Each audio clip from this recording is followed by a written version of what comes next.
You just are the social butterfly. I'm sure there's another video for you. This one is not it. The three reasons that I tend to isolate tend to be fear, exhaustion, and resentment. Hello, my name is Vanessa. I'm an alcoholic. My sobriety date's October 8th, 2017, and today I want to talk to you about isolating in sobriety. This is such a common occurrence, and I think that people intuitively know that this is a problem, and then they don't really do anything to actively fix it. They just kind of wait for someone to show up and drag them out of their house, or just wait until it gets really bad, and then they're in turmoil, and the desperation to actually figure out how to connect with people settles in, and it's okay. There's this YouTube video that talks about addiction and sobriety and blah blah blah, and it has 11 million views. It's a TED Talk. It's by Johann Hari. And he talks very famously to say that everything you know about addiction is wrong, that the opposite of addiction is not sobriety, it is human connection. And I agree with most of that for sure. And I try to practice that definitely, because I do know that when I am isolated, I tend to suffer a little bit more in weird ways, even though they don't really seem super relevant. So I've been doing kind of a deep dive on how and why I begin to isolate and what kind of kicks off this whole potentially self-sabotaging behavior.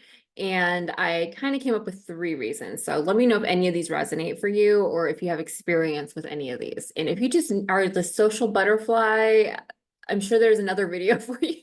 This one is not it. The three reasons that I tend to isolate tend to be fear, exhaustion, and resentment.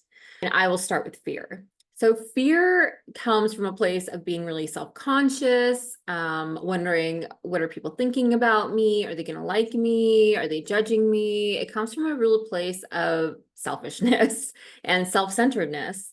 And it comes from a place of me, and what are other people thinking about me? And the reality is nobody's thinking about me, okay? The reality is that a lot of people are so caught up in themselves that they are not just sitting there waiting for my arrival at some event to be like, there she is.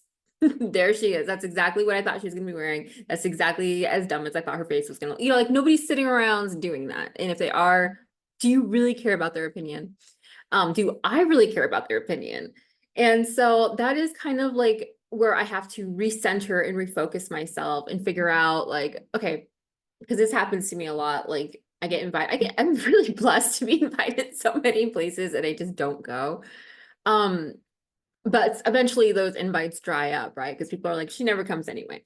So I'm fully aware of that. And also just to show up and be a good friend is really important. So when I'm going through the phase of being in isolation because I am fearful of other people, I will go to this place of okay, what am I really trying to do here?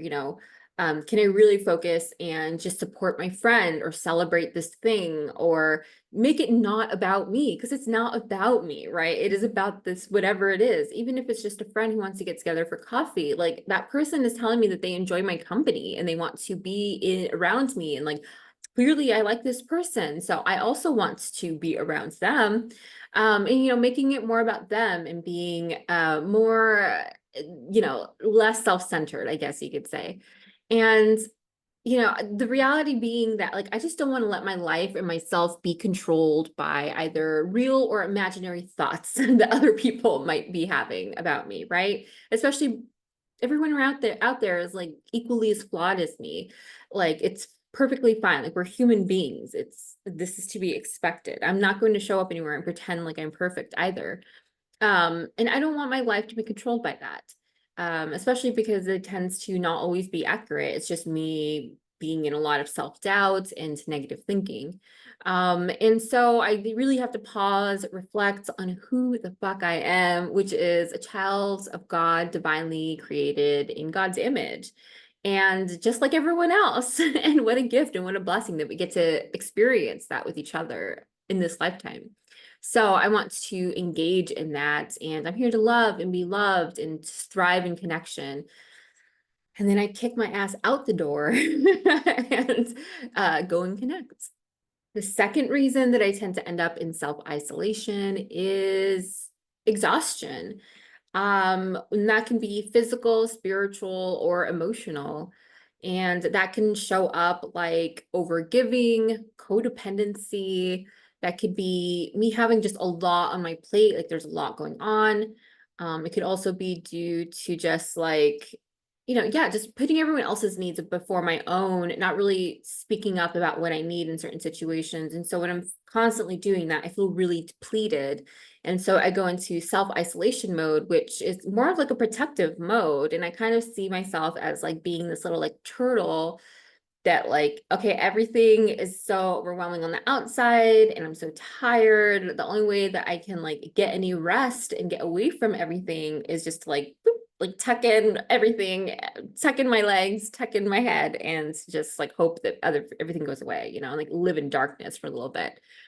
And it's like, I can have compassion for myself because it is like, okay, that is my protective measure, but also there are some other things I can be doing around that, right? Because what that means is that I've been in people-pleasing mode for too long, and I have just been putting my own needs on the back burner, and that's not fair to me or to the people who I am around. What I usually need to start to do in these situations is start to process, like, where is the overwhelm coming from?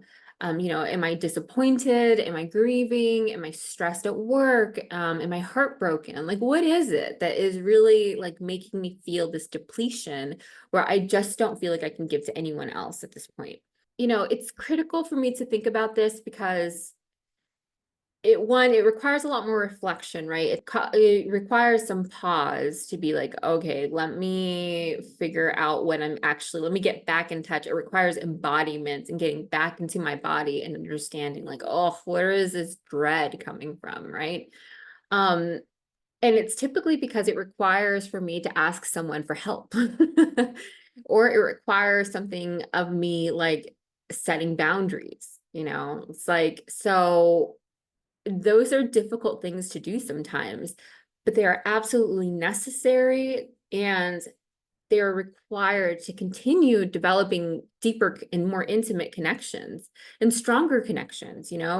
If you can't set a boundary with someone without them getting mad or like, throwing it in your face or like whatever, and if you can't feel safe setting boundaries, there's something wrong in that connection. And maybe you take that a bit further and see if you need to reevaluate that connection at all. But in most cases, it's just I need to ask for help. I need to ask someone to like, hey, maybe it's a work thing. Maybe I'm too stressed out at work, and like, can someone take this project over? Can I rely on this person to help me with this task more? I need to learn to communicate my needs, but I need to figure out what my needs are first. And if it's a boundary, maybe it's like, hey, maybe, don't call me at 7 in the morning, or, hey, I'm just not my best self at like before 10. Can you please not reach out to me then? Or I can't make it for breakfast that early, something like that, whatever it is. I promise these are not real examples. I don't think anyone's asking me to do anything that early. I think I don't give a morning person vibe. And sometimes I just need to ask, maybe I don't know what I need. And that's totally happens to me before. And I really need to sit and reflect again and practice embodiment and sit in prayer and meditation and ask God, like, what do I need right now? What do I need? And if I don't know what I need, point me to the person who can tell me what I need. And I'm really fortunate that I've been able to, over the years, develop a great group of friends in recovery who I can like reach out to and be like, yo, this is happening. This is how I'm feeling. I don't know what's going on. And I have some really insightful and great friends who can help me with that. Or spiritual mentors as well, people or sponsors, like that's all stuff that is like so helpful and like so necessary for our existence and for my existence at least. And then the third reason that I tend to self-isolate in my sobriety is resentment. And I don't think you've ever heard this word before, because I absolutely don't say it 3,000 times every single video.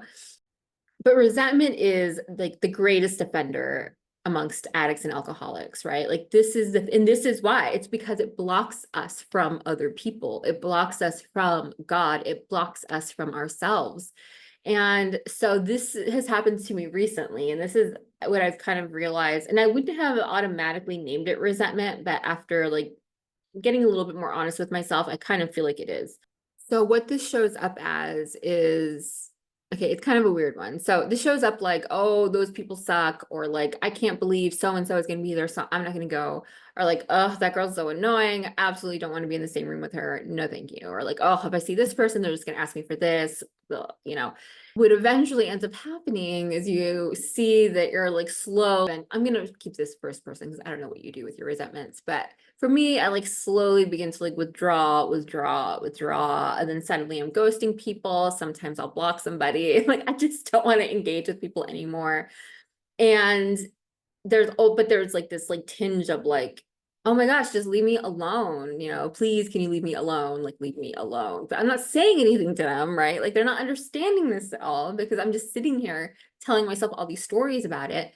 And what I've come to realize is like, why, I love these people though. Like I love them so much. What is it about this interaction that I'm having that makes me feel so gross, that makes me feel so like annoyed, that really makes me just want to withdraw?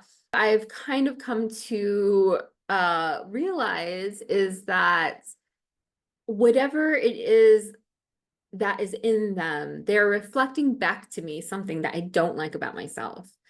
And so whether that is the people pleasing, the shape shifting, the insincerity, the ego, self-centeredness, their own fears, their own delusions, their victim mentalities, their unwillingness to change, just being comfortable in complacency, like all of those things are all things that I have also and can also and will also in the future, have. Like those are all like qualities that I don't like and that I've engaged in. And then when I see it and I recognize that in other people, I'm just like, oh, get it away from me, because the other part of that is another protective measure of myself is that like when I have engaged in that mindset or in those behaviors, the people who did tend to cling to me or to be there with me through that were the people who tended to be really toxic or codependent. And so what I kind of found myself doing is like recoiling from that kind of energy because I'm like, well, I don't want to be somebody who continues to enable someone feeling bad about themselves by going like, yeah, you should feel bad about that. Those people were wrong or whatever, I don't know. I've encountered I'm sure you have too, just encountered all types of weird, toxic relationship codependencies. And so in an effort to protect myself and the relationship, I'll just withdraw.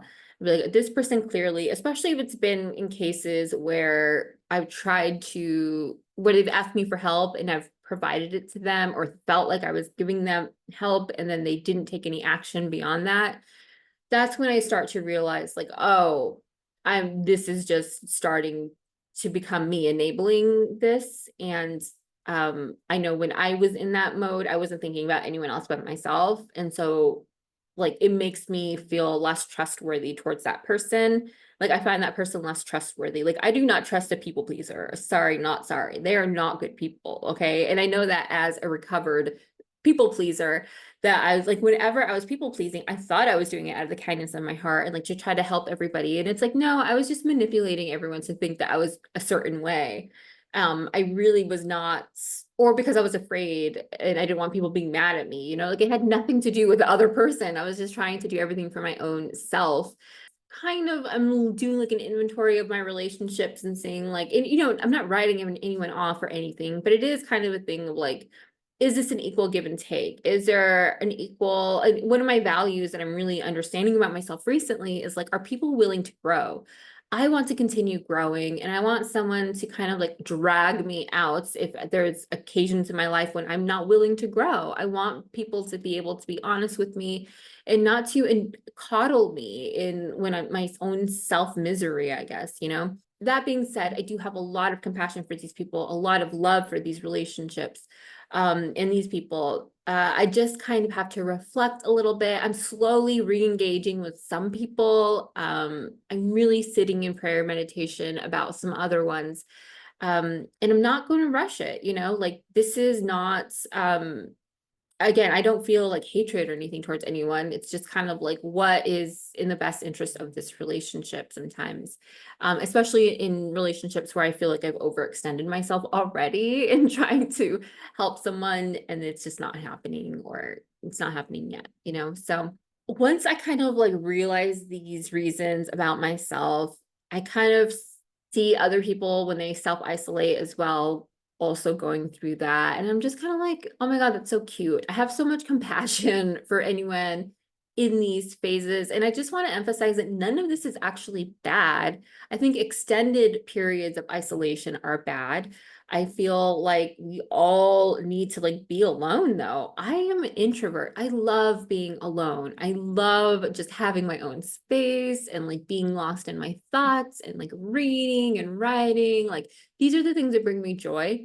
But I also know that after a certain amount of time of doing that, I can feel like, oh, where have I been? Like, am I missing out on something? And like, yes, I'm missing out on human connection. And so then I'll have to like kick myself out of that isolation and being like, okay, maybe I was just using the comfort of isolation to avoid real connection and true intimacy with people. And so I'll kind of reflect on which one of these reasons is behind it so that I know the next indicated step to take to get myself back out there with people and the humans. It's really a process of being awake and not sleeping through life. And I hope that any of this resonates with you, that you can take the next step to make sure that you're awakening as well on your journey. So does this resonate with any of you at all? If so, please do like and subscribe, leave me a comment. I'm so bad about asking for that, you guys, and I'm going to start doing it more often. Please share this video too with anybody who you think it might resonate with. Your support, your conversations around the topics that I post are like super helpful to me as well and encouraging to me as well. So thank you so much for watching. I love you. I hope all your favorite bands stay together. Bye.